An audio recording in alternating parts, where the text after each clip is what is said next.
Hey guys, Brian delivers you the goods here. Sorry that I didn't do a video most of today. I just was busy and I did go on a live stream, but it was drama related and I want to apologize for that because, yeah, I don't know why I decided to do what I decided to do. I just wanted to talk to some people, but basically, yeah, drama is not my cup of tea that much anymore. But basically, I wanted to return to you for this end of the year video that is premiering at midnight on December 4th. And this is for the OK Demand albums of 2022 video. So I'm going to discuss from 12 to 1, if I get up to 1, what albums are the OK Demand list and let you know, are on the OK Demand list and let you know my thoughts on this official end of the year video. So let's dive into this end of the year video.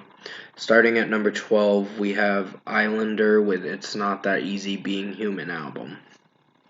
This came out back on April 1st, and to be honest, I haven't really returned to this album. I think it was okay. There were certain songs I did quite think were solid, and some other tracks that were okay to average and decent and other things like that. The song with Spencer Chamberlain in one of their songs, Islanders songs, I just wasn't feeling for. So this isn't an album I've returned to, and I kind of just forgot about it, to be honest. It's like I listened to it for the time, and then I'm like, okay, this is kind of forgettable in my opinion, so number 12 is Islander with It's Not That Easy Being Human. They did have some weird songs too at the same time. Number 11 is Weezer with Seasons Autumn EP. Now, I'm actually starting to think this is an okay listen. I was a little impressed with this one a lot more than Summer and also Spring for the Season Summer and Season Spring EPs. Those EPs were just trash in my opinion. This one was a little bit more impressive. It wasn't great, but it was something. So, I Can't Dance, Don't Ask Me was a solid track. What Happens After You was decent. Not the worst thing I've heard. Run Raven Run was kind of on the cringe side, and it had a baby lullaby kind of melody at the end of the track. But I liked the cool outro to the end of the song and all that. It did pretty well in my opinion. So basically, sorry, I was moving my sunglasses for a second. Basically, I think Weezer Seasons Autumn EP was interesting. Tastes Like Pain was a solid one, and there were some other tracks that I personally found to be on the cringe, but still solid. So, yeah, at number 11 is Weezer with Seasons Autumn EP. It was an okay listen. Number 10 is Youngblood with his self-titled album. Now, this one has grown on me a bit more. There's some tracks I'm not sure if I'm feeling for. Like, Memories is solid. It's not great, but it's something. I Cried Too was okay, I guess. It was an average song. There was a lot of auto-tune with his vocals in that track, and I just don't know if I was feeling for it. The Boy in the Black Dress was a weird one for sure. And there were some other ones that like don't feel like feeling sad today was another one that I kind of enjoyed, and The Funeral has like a Billy Joel kind of Billy Idol kind of feel, I meant to say. I'm thinking of the wrong artist, so please forgive me on that. Uh, Billy Idol kind of feel, and some of this album does have some inspiration from Billy Idol. But basically, I think Youngblood did okay with this album, in my personal opinion. So at number 10 is Youngblood with his self-titled album. There were some other tracks like Cruel Kids and Tissues was pretty solid.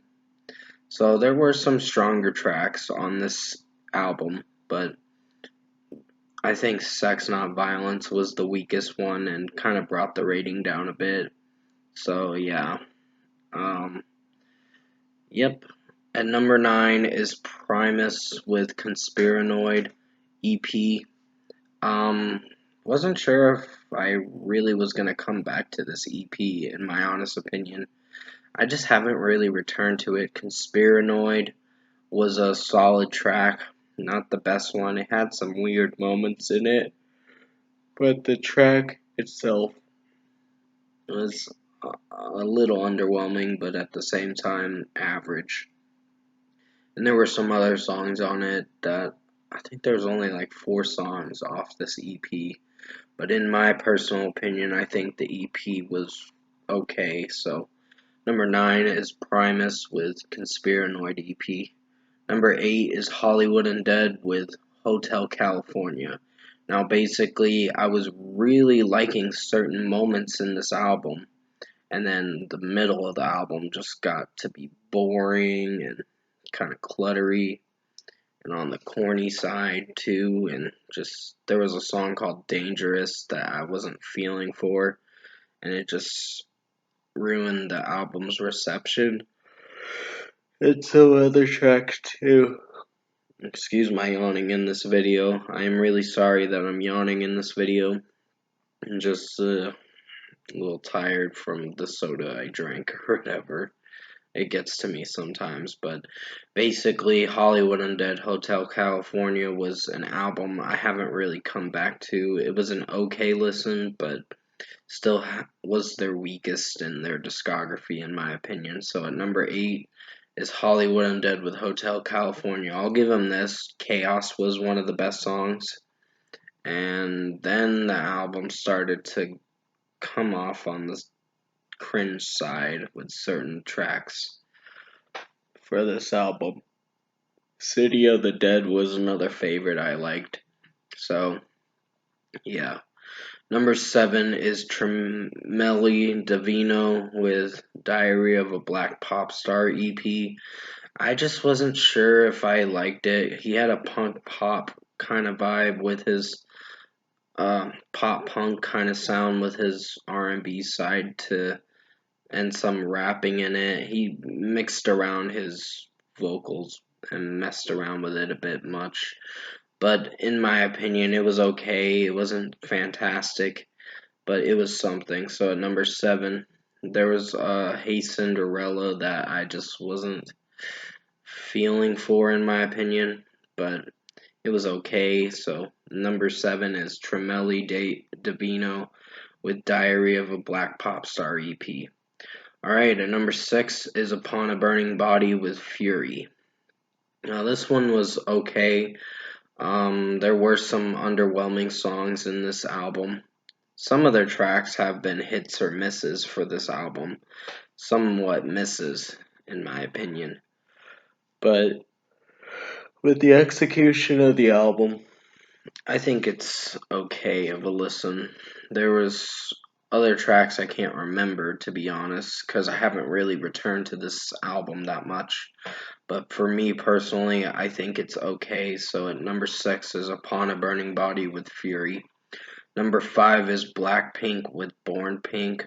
Now, Pink Venom was one of the worst songs on their album, unfortunately. And the rest of the album kind of stayed afloat a bit. Like, Shutdown was okay, but not great. It is another weaker song, in my opinion. Technically, I thought this was not gonna get to be on my okay to meh albums of 2022, and I do apologize for my yawning in this video. I know I've been yawning so much in this video, I'm just like, ugh, a little tired. But basically, Born Pink, I think the first half was a little underwhelming, but tracks 3 and 4 were somewhat passable, but nothing amazing. But the second half got better, and I was a little impressed with it. So at number 5 is Blackpink with Born Pink. Ready for Love was probably one of the strongest tracks on this album, and a couple others as well. So came out back on September 16th. And definitely go check this album out. this short album out if you haven't listened to Blackpink's new album. So at number 5 is Blackpink with Born Pink. Alright, at number 4 is Tate McRae with I Used to Think I Could Fly. Now, I haven't really returned to this album that much. Like, What Would You Do was one song I wasn't sure if I was feeling for. But other than that, the rest of the album kind of fell flat for me, in my opinion. So, number 4 is Tate McRae with I Used to Think I Could Fly. I just wasn't sure if I was connecting with her vocals in this album. It just sounded on the cringe side, in my opinion. Number 3 is Imagine Dragons with Mercury Act 2. This album was meh. It's gotten a lot weaker than I thought, and I thought I was gonna like this album a lot more, but I haven't really come back to it that much, and some of the majority of the songs were slightly boring. But there was one song on there, like Sharks was okay. It was an average track. And Bones was okay, I guess. But what was that song called? I can't remember. It's the second song on the album, which you might know what I'm talking about. But basically, it was slightly weak. It was okay, but it was kind of weak. So, Imagine Dragons haven't had a good album since, like, Smoke and Mirrors. And I wasn't a huge fan of Smoke and Mirrors, but I could basically appreciate what they were going for with that album. And then there were some songs off that album that, off Smoke and Mirrors Deluxe and all that stuff, that kind of felt underwhelming. So, at number 3 is Imagine Dragons with Mercury Act 2. It's an 18-track album and a runtime of 59 minutes. So it's pretty lengthy, but at the same time, I think the album was meh. Number 2 is Pup with The Unraveling of Pup the Band. Now, I wasn't sure if I was feeling for Waiting. That song hasn't really grown on me that much. It was okay, but I just personally wasn't connecting with this album too much. And it was a little weird too at the same time, in my personal opinion. And just with how it sounded, I just wasn't sure if I was connecting with this album. So at number 2 is Pup, The Unraveling of Pup the Band. And finally at number 1, drum roll please, Papa Roach, Ego Trip. Now this album was the mehest album of 2022 for the mehest album of the year for 2022.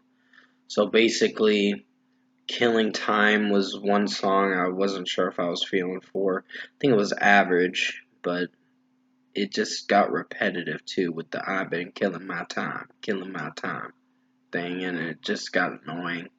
And another song, Stand Up, was crap. Swerve was crap. There were some strong tracks on this album that saved the album from not being a total disaster.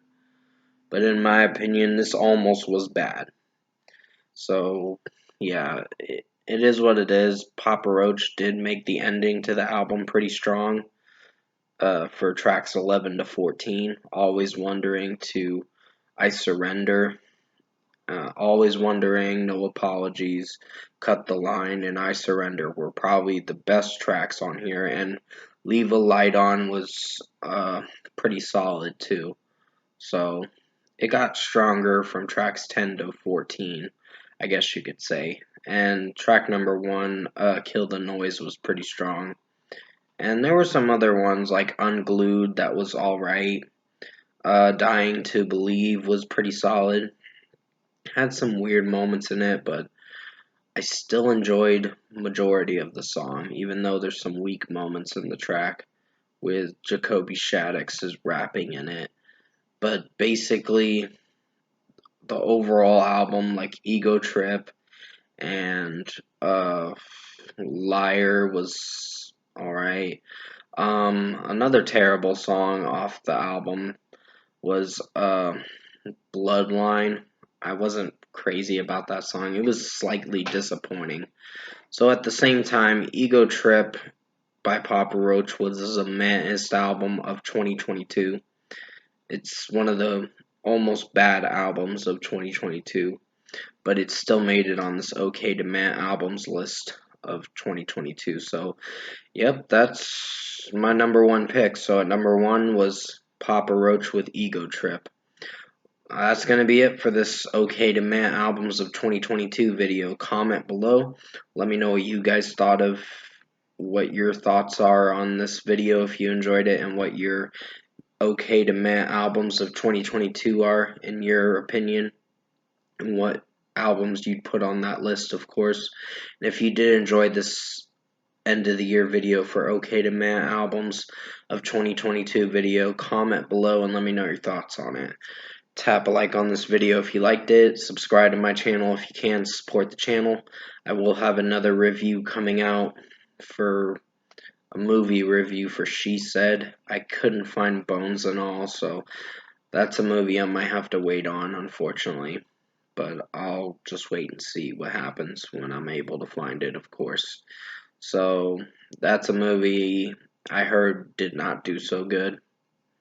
So that's a movie I might have to wait on to watch for another time. I'm not going to see it in the theater. I did plan on getting Avatar The Way of Water tickets to go see that movie in a couple weeks. So I'm really excited to see it on December 20th. So, but it's just a 9 o'clock showing. I'm seeing it 9 p.m. on a Tuesday. So it's going to be a long movie, but I'll be watching it, of course. So I hope you enjoyed this end of the year video for OK to Matt albums of 2022. The next end of the year video will be on December 5th. I might record it tomorrow night and get it out to you guys at a midnight release tomorrow or so. I'll get it recorded tomorrow night, but have it released on December 5th, of course. So with that being said, hope you enjoyed this end of the year video for OK to Matt albums of 2022 video. Did the best I could to make it as good as possible. Stay safe, take care guys, and as always, I will see you in my next review.